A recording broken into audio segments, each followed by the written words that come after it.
स्वागत है दोस्तों आप लोगों का आपके अपने YouTube चैनल हिंदी मंथन पर। मैं रणंजय सिंह आप लोगों का तहे दिल से स्वागत, अभिनंदन और वंदन करता हूं। इसके पहले हम लोगों ने ढेर सारे पर्यायवाची शब्दों पर चर्चा कर लिया है। उसी पर्यायवाची शब्द की श्रृंखला को आगे बढ़ाते हुए आज एक नए पर्यायवाची शब्द के साथ उपस्थित हुए हैं। आज जो हम लोग नया पर्यायवाची शब्द पढ़ेंगे वो पढ़ेंगे कौवा का पर्यायवाची शब्द, क्योंकि कौवा का जो पर्यायवाची शब्द है वो कई बार पेपर में पूछा गया है। हम लोग कारणों के साथ जानते हैं कि हम लोग इस कौवे के पर्यायवाची शब्द को कैसे अच्छे से समझ सकते हैं। ठीक है, आइए हम लोग शुरुआत करते हैं कौवा का पर्यायवाची शब्द। आपसे यहां से अगर पूछा जाए कि जो एक कौवा है, देखिए उच्चारण का भी बड़ा दोष इसमें देखने के लिए मिलता है। हम लोग बोलते हैं कौवा, उच्चारण में क्या आता है वाह, जबकि वास्तव में लिखा क्या जाता है आ। तो वर्तनी शुद्धि में भी ये पूछा जा चुका है। ध्यान रहे कि कौवा सही तरीके से लिखा कैसे जाता है। दूसरी महत्वपूर्ण बात भी भ्रामकता की वजह से ये चीजें आती हैं। अच्छा, यहां आपसे अगर पूछा जाए कि कौवा कैसा शब्द है, यानी कि ये तत्सम शब्द है या फिर ये तद्भव शब्द है, तो आप क्या बताएंगे? जाहिर सी बात है, कौवा शब्द जो है वह एक तद्भव शब्द है। कैसा शब्द है? तद्भव शब्द है। अच्छा, दूसरी महत्वपूर्ण बात, अगर ये शब्द तद्भव है तो इसका तत्सम भी होगा, है ना। तो कौवा का जो तत्सम रूप होता है वो तत्सम रूप क्या होता है? तो तत्सम रूप इसमें दो रूप देखने के लिए मिलता है। अच्छा, कहीं कहीं आपने इसको काक लिखा हुआ देखा होगा और कहीं कहीं आपने काग लिखा हुआ देखा होगा। ध्यान रहे, यह दोनों का दोनों रूप सही है। दोनों का दोनों रूप जो है संस्कृत भाषा में प्रचलित है। ठीक है, अगर आपसे पूछा जाए कि कौवा कैसा लिंग है, ठीक है, तो ध्यान रहे कौवा का लिंग क्या है भाई? कौवा उड़ता है कि कौवा उड़ती है? तो जाहिर बात कौवा उड़ता है। उड़ता है का मतलब क्या हो गया? ये पुल्लिंग शब्द है। क्या है? पुल्लिंग शब्द है। ध्यान रहे, ये पुल्लिंग शब्द भी वर्तनी शुद्धि में पूछा गया। दोनों जगह बिंदी लगेगी, ध्यान रखना है। अच्छा, दूसरी महत्वपूर्ण बात, अगर कौवा उड़ता है, ये बात तो ठीक है कि ये पुल्लिंग शब्द है, लेकिन मुझे ये बताओ क्या कौवा का कौवी होता है?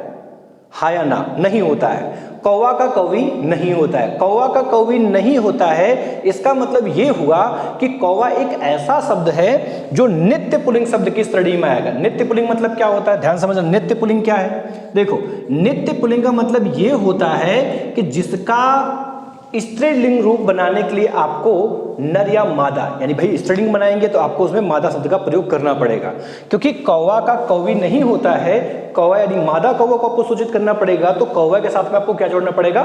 मादा शब्द जोड़ना पड़ेगा। ठीक है, अगर आपसे यही पूछ लिया जाए कि कौवा किस प्रकार की संज्ञा है, क्या किस प्रकार की संज्ञा है, तो कौवा शब्द जो है वो जातिवाची संज्ञा है। क्या है? जाति वाची संज्ञा। अच्छा, क्यों? क्योंकि मैंने आपको इसके पहले वीडियो में एक बार चर्चा इस विषय पर मैंने किया था कि वास्तव में अगर कोई पद का नाम है, किसी व्यवसाय का नाम है, किसी संबंधी का नाम है, किसी फल का नाम है, किसी फूल का नाम है, किसी पशु का नाम है, किसी पक्षी का नाम है, या किसी अनाज का नाम है ना, या किसी प्राकृतिक तत्व का नाम है, या प्राकृतिक आपदा का नाम है, तो ध्यान रखिए ये सब चीजें सम्मिलित किस में होती हैं? ये सारी की सारी चीजें सम्मिलित होती हैं जातिवाची संज्ञा की श्रेणी में सम्मिलित होती हैं।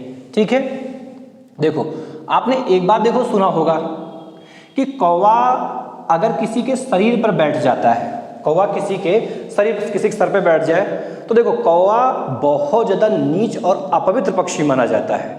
अगर किसी के शरीर पे बैठ जाता है तो ध्यान दीजिए उसके लिए फिर उसके चाहने वाले को रोना पड़ता है, तब जाकर के उसका प्रभाव कम होता है। देखा ना, इसीलिए हम लोग कौवे को क्या कहते हैं? हम लोग कौवे को कहते हैं पिशुन। क्या कहते हैं? पिशुन। अब कौवे को पिशुन क्यों कहते हैं? कारण क्या है? मैंने आपको बताया ना, नीच और अपवित्र पक्षी होने के कारण। क्यों कहते हैं? नीच व अपवित्र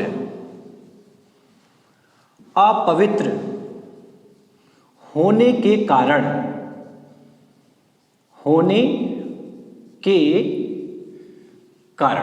नीच व अपवित्र होने के कारण ही हम कौवे को क्या कहते हैं? पिशुन कहते हैं। चलिए, समाज में आपने एक शब्द और भी सुना होगा खूब अच्छे से, क्या? करठवा शब्द सुना है? करठवा, करठवा शब्द जो होता है हम किसे कहते हैं, आपको खूब अच्छे से पता, जो लोग काले होते हैं उनको चिढ़ाने के लिए हम लोग करठवा कह देते हैं। वो करठवा शब्द कहाँ से आया है, इसी कौवे से वो शब्द आया है। क्योंकि आपको पता है दो शब्द, एक तो होता है किसुन, क्या शब्द है, किशुन, और एक शब्द क्या है, करट। क्या भैया, करट। तो ये जो करट शब्द देख रहे हैं, करट हम किसको कहते हैं, इसी कौवे को कहते हैं। और कौवे को करट क्यों कहते हैं, उसके काले रंग के कारण। अच्छा, किसुन क्यों कहते हैं, देखो किसुन शब्द का जो निर्माण हुआ है वो कृष्ण शब्द से हुआ है, और कृष्ण का अर्थ क्या होता है, काला। कृष्ण का अर्थ क्या होता है, काला। ध्यान रहे, किसुन और करट कौवे को हम क्यों कहते हैं, काले रंग के कारण। क्यों कहते हैं, काले रंग के कारण, काले रंग के कारण। काले रंग के कारण इसको हम क्या कहते हैं, किसुन भी कहते हैं और करट भी कहते हैं। देखो कौवे की एक खास बात और भी है, कौवा अपने संपूर्ण जीवन काल में केवल एक बार अंडा देता है, और संपूर्ण जीवन काल में केवल एक बार अंडा देने के कारण ही हम कौवे को क्या कहते हैं, वायस कहते हैं। क्या कहते हैं, वायस। अब कोई आपसे पूछे भाई कौवे को वायस क्यों कहा जाता है, तो संपूर्ण जीवन काल में एक बार अंडा देने के कारण। संपूर्ण जीवन काल में, संपूर्ण जीवन काल में एक बार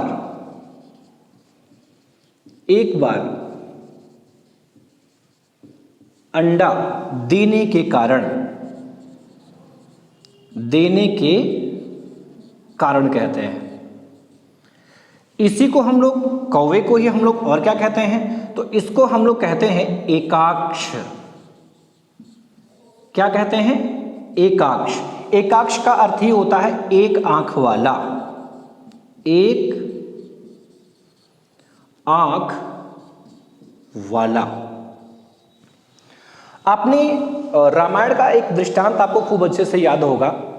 एक बार होता क्या है कि मर्यादा पुरुषोत्तम भगवान श्री राम और मां जानकी आपस में वार्तालाप कर रही होती हैं, और उनको वार्तालाप करते हुए कौन देखता है, इंद्र का पुत्र जयंत देखता है। तो जब जयंत देखता है तो उनके पूरे जीवन का अवलोकन करता है, और उसकी समझ में क्या आता है कि वास्तव में ये एक साधारण मानव है। क्योंकि आपने इसमें देखा कि जो भगवान राम में जब सीता जी का हरण हो जाता है तो सीता जी की यादों में रोना है ना, तड़फना, परेशान होना, तो ये सारी चीज़ें इंसानों की क्रियाओं की श्रेणी में आता है, ईश्वर की श्रेणी में सब चीज़ें नहीं आती हैं। तो उसको ये भ्रम हो गया कि कहीं ना कहीं ये सीता और जो राम है ये लोग क्या है, नर है, ये नारायण नहीं है, नर है। और इसी भ्रम की वजह से उसने सीता जी और राम जी की क्या परीक्षा लेनी चाहिए, और ये कौवे का भेष धारण किया और पहुंचा कहाँ, सीता जी के पास में, और सीता जी के पैरों में ठोर लगा दिया और उड़ गया। जब ये उड़ गया और माता जानकी के पैरों से खून बहने लगा, तो जिसको भगवान राम देकर के अत्यंत कुपित हो जाते, क्रुद्ध हो जाते हैं, और वो बाण छोड़ देते हैं। किसे मारने के लिए, जयंत को मारने के लिए। अब जयंत भागता, सीधे भागते हुए पहुंचता किसके पास में, अपने पिताजी के पास पहुंचता है। कहता पिताजी बजाइए, मेरे प्राण तो बड़े संकट में पड़ गए हैं। क्या हुआ, पता चला भगवान राम ने बाण छोड़ा। तो तुरंत इंद्र ने क्या कहा कि भाई मैं कुछ नहीं कर सकता हूं, क्योंकि अगर वो साधारण बाण होता तो शायद मैं तुम्हारे प्राणों की रक्षा कर भी लेता, लेकिन उसका नाम क्या है, राम बाण। राम बाण का मतलब भी होता है अचूक, जो अपने लक्ष्य का बगैर भेदन के लौट ही नहीं सकता है। फिर क्या था, इंद्र वहां से भागे ब्रह्मा जी के पास में, उन्होंने भी हाथ खड़ा कर दिया, हम भी कुछ नहीं कर सकते हैं। वहां से पहुंचे हुए किसके पास में, भगवान शिव के पास में, उन्होंने भी हाथ खड़ा कर दिया, भाई हम भी कुछ नहीं कर सकते। लेकिन जाते जाते उन्होंने एक चीज बताई कि वास्तव में इस बाण को कोई नहीं रोक सकता सृष्टि में। इस बाण को रोकने की सामर्थ्य केवल और केवल उसी व्यक्ति में है जिसने इसको छोड़ा है। फिर क्या था, जयंत सीधा जाकर के भगवान राम के चरणों में गिर पड़ता है, कहता प्रभु मुझसे बहुत बड़ी गलती होगी, अतः मुझे क्षमा करें। भगवान राम ने कहा भाई मैं बहुत कुछ तो नहीं कर सकता हूं, क्योंकि तुमने गलती की है तो गलती की सजा तो मिलेगी, लेकिन हाँ ये है कि तुम्हारी शरण में आए हो, तुम हमारी शरण में आए हो, तो मैं इस तीर के प्रभाव को, इस बाण के प्रभाव को कम जरूर कर सकता हूं। फिर क्या था, उसके प्रभाव को जब उन्होंने कम किया तो वो मरा तो नहीं, लेकिन वो बाण सीधा उसकी आंखों में लगा, जिसकी वजह से उसकी एक आंख फूट गई। और जब एक आंख उसकी फूट गई तो वहीं से कौवे को क्या कहा जाने लगा, एकाक्ष कहने लगा, क्योंकि एक ही आंख, देखो उसकी आंखें तो दो होती है लेकिन पुतली एक ही होती है, ठीक है, तभी से कौवे को क्या कहा जाने लगा, एकाक्ष। अच्छा, इसके साथ साथ इसी को हम और भी क्या कहते हैं, तो इसी को हम लोग कहते हैं काण। हम लोग काना काना कहते हैं ना, काना तद्भव रूप है, शुद्ध रूप क्या है, काण। काण का मतलब क्या होता है, एक आंख वाला। क्या होता भैया, एक आंख वाला, एक आंख वाला। मतलब ये हुआ कि एकाक्ष और काण दोनों का एक ही आधार है, दोनों का एक ही आधार है। आगे देखिए, इसी कौवे को ही हम लोग कहते हैं बलिभुग। क्या कहते हैं भैया, बलिभुग। क्या कहते हैं, बलिभुग। अब बलिभुग क्यों कहते हैं, देखो बलि का अर्थ जो होता है, इस बलि का अर्थ होता है भेंट। क्या अर्थ होता है, भेंट होता है, भेंट या चढ़ावा, कुछ भी कह सकते हैं। आपने देखा होगा कि जो कौवा है वो तो नीच और अपवित्र पक्षी है और हर किसी का दिन आता है, ठीक वैसे कौवे का भी दिन आता है। पूरे साल भर में कौवे को मारा जाता, भगाया जाता है, लेकिन पूरे साल में एक ऐसा समय भी आता है पितृपक्ष का, जिस समय हम कौवे को बड़ा सम्मान देते हैं, उसके लिए जल अर्पित करते हैं, उसके लिए तिल अर्पित करते हैं, उसके लिए चावल अर्पित करते हैं और सुबह शाम खाना भी निकाल के चढ़ाते हैं। चढ़ाते एक नहीं, तो वो समय क्या है, पितृपक्ष का। और पितृपक्ष में हमारे द्वारा जो चीजें उसे अर्पित की जाती है, जो चीजें चढ़ाई जाती हैं, उन्हीं चीजों को क्या करता है, उपभोग करता है। इसीलिए इस कौवे को हम क्या कहते हैं, बलिभोग। क्यों कहते हैं, पितृपक्ष में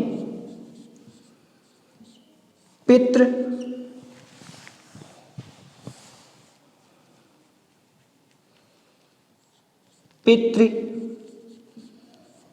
में हमारे द्वारा, पितृपक्ष में हमारे द्वारा अर्पित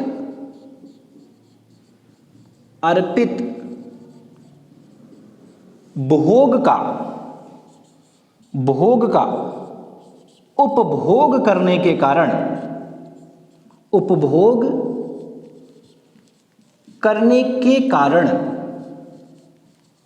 हम कौवे को क्या कहते हैं, तो कौवे को हम बलिभुग कहते हैं। इसके अलावा कौवे को और क्या कहते हैं, तो कौवे का एक और प्रवचन बहुत फेमस है, कौन सा, पिकपालक। क्या भैया, पिकपालक। ध्यान से समझना, पिक माने क्या होता है, तो पिक का अर्थ होता है कोयल। क्या अर्थ होता है, कोयल होता है। और पालक माने क्या होता है, पालन पोषण, पालन पोषण, पालन पोषण, कोयल का पालन पोषण। वास्तव में आपको ये बात भी पता होगी कि वास्तव में कौवा सीधा पक्षी है, नीच जरूर है, अपवित्र जरूर है, लेकिन सीधा है बेचारा। अपेक्षाकृत किसके, अपेक्षाकृत कोयल के। कोयल क्या है, चालाक पक्षी है। कोयल के जो अंडे होते हैं वो अपने अंडे को ले जाकर के वो कौवे की घोंसले में रख देती है। कौवा बेचारा समझ नहीं पाता है, वो अपने अंडों के साथ साथ कोयल के अंडों का भी पालन पोषण करती है। बाद में होता क्या है कि कौवे और कोयल के जब बच्चे बाहर निकलते हैं तो दोनों का कलर एक जैसा, कौवे के बच्चों का भी रंग काला होता है और कोयल के बच्चों का भी रंग काला होता है। बेचारा तब भी नहीं समझ पाता और पालन पोषण करता है। अच्छा, अंतर हो कब जाएगा, अंतर तब हो जाता जब वो बोलते हैं, लेकिन जब तक वो बोलने के लायक होते हैं उसके पहले वो उड़ जाते हैं और कौवा समझ ही नहीं पाता, बाद में क्यों पश्चाताप करता बेचारा। ठीक है, इसलिए कौवे, ध्यान समझना, पिक माने क्या हुआ, कोयल। कोयल का पालन पोषण करने के कारण हम कौवे को क्या कहते हैं, पिक पालक कहते हैं। पिक किसका प्रवाची शब्द है, कोयल का। देखिए इससे मिलते जुलते कुछ शब्द है। देखो, एक होता है पिक पालक, ध्यान समझना, एक शब्द होता है पिक पालक जो मैंने अभी बताया आपको, पिक पालक। एक होता है पिक बंधु। क्या होता है, पिक बंधु। और एक होता है काकपाली। काक पाली। देखो काक पाली, काक माने क्या होता है? कौवा। काक माने क्या होता है? कौवा। और पाली मतलब पालन पोषण करने वाला। तो कौवे का पालन पोषण, कौवा जो है पालन पोषण किसका करता है? देखिए कौवा जो पालन पोषण करता है वो करता है कोयल का। किसका? कोयल का। अर्थात ये काक पाली जो पर्यायवाची शब्द है वो किसका है? कोयल का पर्यायवाची शब्द है। बारीकी समझिए, संस्कृत भिन्नार्थक में भी आपको देखने के लिए मिलेगा। हम लोग यही गलती करते हैं। अब देखो यहां पर क्या लिखा है? पिक पालक। पिक माने क्या होता है? तो पिक का अर्थ होता है कोयल और पालक मतलब पालन करने वाला। किंतु कोयल का पालन कौन करता है? तो कोयल का पालन कौन करता है? कौवा। कौन करता है? कौवा। ध्यान से समझना, अगर पूछे काक पाली तो कह देना कोयल, लेकिन कह दे पिक पालक तब क्या कहना है? कौवा। और अगर कह दे पिक बंधु, पिक माने तो पिक माने कोयल, पिक का अर्थ क्या होता है? कोयल होता है। और बंधु माने भाई भी कह सकते हैं। तो कौवे कोयल का भाई कहने का उद्देश्य यहां पर क्या है? देखो भाई सबका पसंदीदा होता है, हर भाई सबको प्रिय होता है। तो इस कोयल को पसंद क्या है? इस कोयल को पसंद है आम। क्या पसंद है? आम। तो कोयल का पसंदीदा फल कौन होता है? आम। इसलिए जो पिक बंधु शब्द दिया गया है, ये पिक बंधु शब्द किसका पर्यायवाची शब्द है? आम का। अगर आपसे पूछे काक पाली तो कोयल का पर्यायवाची, पिक पालक कौवा का पर्यायवाची और पिक बंधु आम का पर्यायवाची शब्द है। एक बार हम इसका रिवीजन करेंगे। आपसे पूछा जाए कि कौवा कैसा शब्द है तो ध्यान रहे कौवा एक तद्भव शब्द है। अगर पूछा जाए कौवा का तत्सम रूप क्या होता है तो कौवे का तत्सम रूप होता है काक या काग। अगर पूछा जाए कि कौवा का लिंग क्या है तो कौवा नित्य पुल्लिंग शब्द है।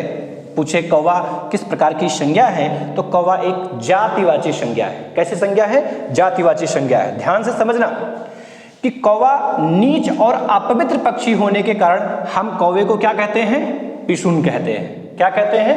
पिशुन कहते हैं। और काले रंगों के कारण हम कौवे को क्या कहते हैं? किशुन कहते हैं और करठ कहते हैं। ध्यान से समझना, कौवा अपने संपूर्ण जीवन काल में कितनी बार अंडे देता है? एक बार अंडे देता है। और एक बार अंडे देने के कारण ही उसको हम क्या कहते हैं? वायस कहते हैं। और एक ही आंख होता है और एक ही आंख के कारण उसको हम क्या कहते हैं? एकाक्ष भी कहते हैं और कांड भी कहते हैं। ठीक है। और पितृपक्ष में हमारे द्वारा अर्पित जो भोग है उस भोग का उपभोग करने के कारण इसको हम क्या कहते हैं? बलि भोग कहते हैं। और पिक पालक, क्योंकि क्या है ये? पिक माने क्या होता है? कोयल का पालन पोषण करने के कारण ही इसको हम क्या कहते हैं? पिक पालक कहते हैं। आपको संभवतः ये वीडियो अच्छे से समझ में आई होगी। और अगर ये वीडियो आपकी समझ में आई है तो कृपया आप हमारे इस चैनल को लाइक व सब्सक्राइब जरूर करें। अच्छा, जाने से पहले एक बात और, आप लोग इसे ज़्यादा से ज़्यादा लोगों के पास में शेयर करें जिससे कि उनको भी इन चीज़ों का लाभ बेहतरीन तरीके से मिल सके। हम नए वीडियो में पुनः मिलेंगे आपसे। तब तक के लिए धन्यवाद।